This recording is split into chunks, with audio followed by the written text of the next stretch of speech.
Hey there, Grumpy Old Fart here. Be sure to check me out over on Rumble. There you'll find all of my stuff from YouTube, plus my political and social commentary and weekly current events, which YouTube frowns on. Links to my Rumble channel, as well as my other YouTube channels, and links to let you order my books are in the description of this video. If you enjoy my content, please like, subscribe, share, and comment. I welcome your comments, even if you disagree with me. Now, on with the video. Hey there, Grumpy Old Fart here. I'm doing a UFO activity video on possible cube creatures. I did a video a while back on solar cubes, which were observed by the Solar Observer and actually got on video, okay, on film. And then I did another video on the invasion of the cubes a couple of weeks ago. Go and check those videos out. In the most recent video, I talked about several witnesses reporting observing the cubes that they're seeing flying around in the sky, daytime and nighttime, pulsating like they were possibly breathing. That stuck with me. That really stuck with me, and I thought about it over several weeks, and I thought of something else here. This led me to hypothesize that these cubes might possibly be living creatures. Follow me on this here. If these cubes are living creatures and they're flying around inside our atmosphere, how did they get here? They were observed entering and leaving our atmosphere, so it is reasonable to assume, and I believe, that they are capable of space flight. If that is the case, or perhaps they are the same type of creature, if that is the case, perhaps they are the same type of creature as was observed by the Solar Observer. If that cube was also a living creature. We don't know. This is all speculation here. So don't take this as I'm saying this is what happened. No, I'm speculating here. But it raises a whole new, if that is true, it raises a whole new set of questions. If the solar cube was indeed taking energy from the sun, which is what we think it was doing, was it refueling or was it feeding? A living creature that is capable of flying through space would need to consume energy, possibly. Well, why not solar energy? You know, this thing stops at the sun, has a quick pick me up, and then, whatever.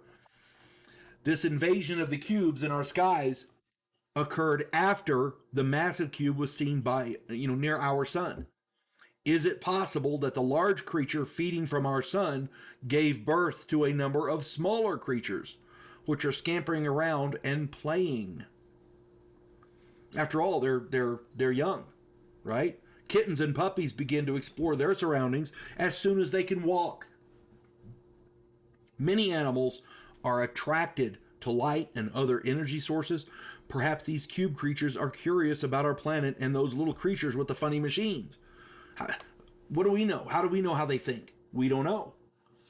My contention is if these cubes were breathing and pulsating, then it's possible they're alive. If they are alive, then it's possible that big creature we saw out by the sun, that big cube out by the sun, was feeding in preparation for giving birth. Okay? If that's the case, then this invasion of cubes in our world might very well be the litter running around trying to explore. Because we've all seen that with kittens and puppies and all kinds of critters. In that other video, I talked about the big cube being a type of kind of an aircraft carrier.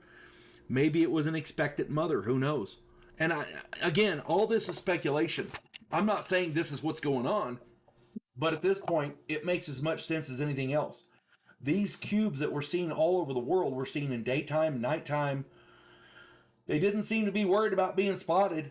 In one night, there were 60 sightings in one night, as I recall, something like that. They don't care about being seen. They just don't care. We're so beneath, and I'm not saying that they think they're better than us. Maybe they don't know better not to be seen. They don't know enough to hide. They're not old enough to know to hide. You know what I'm saying? And it's possible that after they, hang out for a while, they'll go off into space and fly around and do whatever. Who knows?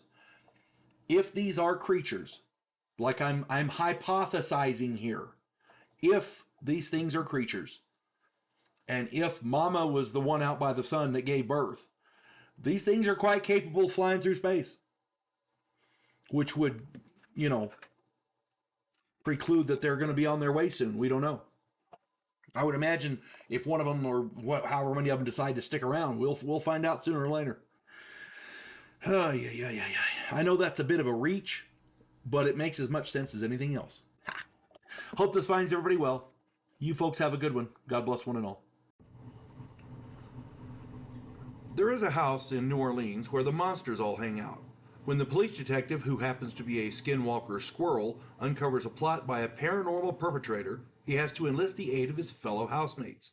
If you enjoy a modern, quirky take on historical mythology, check out my new original novel, The House Off Farrago Road.